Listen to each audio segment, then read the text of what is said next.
Hindi mo kailangan maging makapangyarihan para magsabi ng totoo.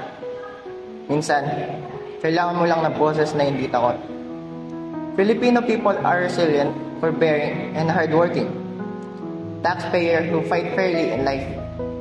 We deserve transparency and accountability. Corrupt politicians should feel scared again. Shame them more. Speak out against them more.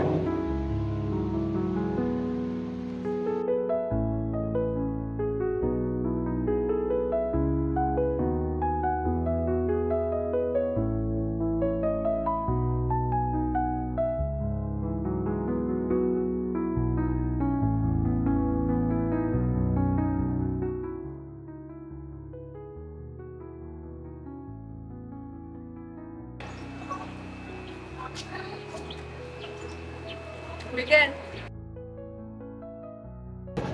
Miguel, kamusta? Okay lang. Grabe, trending ka ulit ah. Hindi naman pagiging trending ang habol ko eh.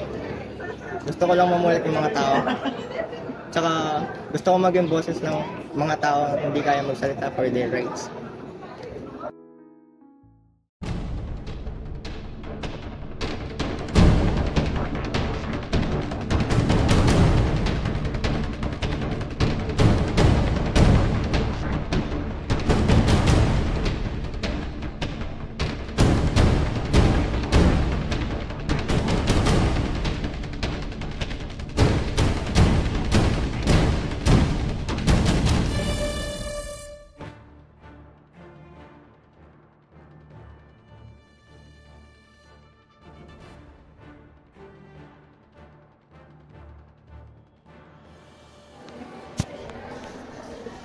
Miguel, nakita mo ba yung mga post sa online?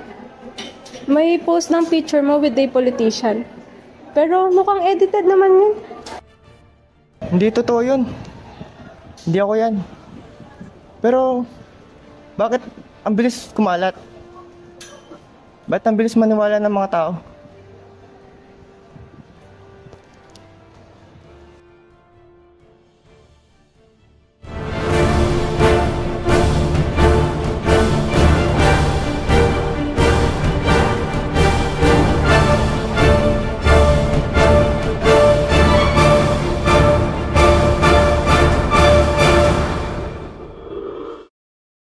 Pre, tignan mo to, pre. Yan pala yung anak ng korap. Oo, pre. Nakakatulog pa ba sila ng maimbeg?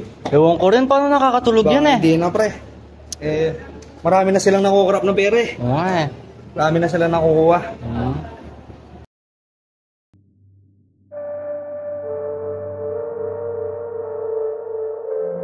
Hipokrito, sana mamatay ka na lang. Gamit-gamit ka ng advocacy. Gusto lang pala sumikat. Sana mawala ka na. Dapat sa mga katulad mo hindi nabubuhay. Mamatay ka na kasama ng mga katulad mo magnanakaw.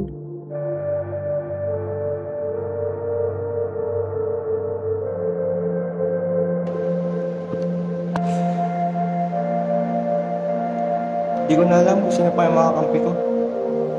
Kanino ako lalaban?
Hindi mo kailangang manahimik kapag kumakalat ang kasinungalingan. Pero tungkol mo rin protektahan ang iyong sarili at ang katotohanang dapat ipinaglaban.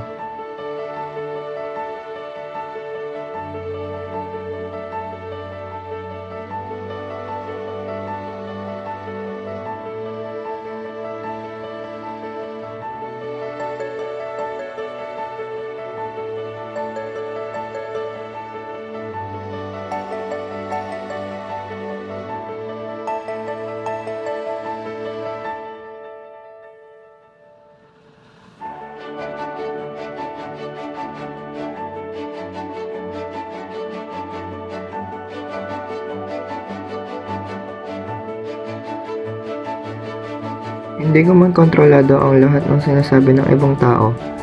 Kontrolado ko naman kung paano ko protektahan ang sarili ko. Proud of you, Miguel. Don't let lies silence your cute. Thank you, Mia. Alam mo, imbes na mawalan ako ng gana, mas na-motivate pa akong gamitin ang platform ko. Basta, pag kailangan mo ng kaibigan, nandito lang ako. Salamat.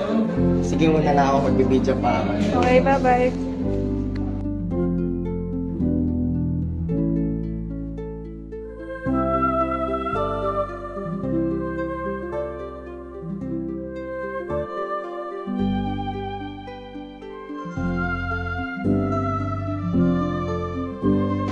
Alam mo, ang dali talagang maniwala sa kung ano ang nasa online. Pero hindi lahat ng post totoo. Kaya bago ka maniwala at mag-share, i-check mo muna. Mas mabuti ng sigurado kaysa magsisi.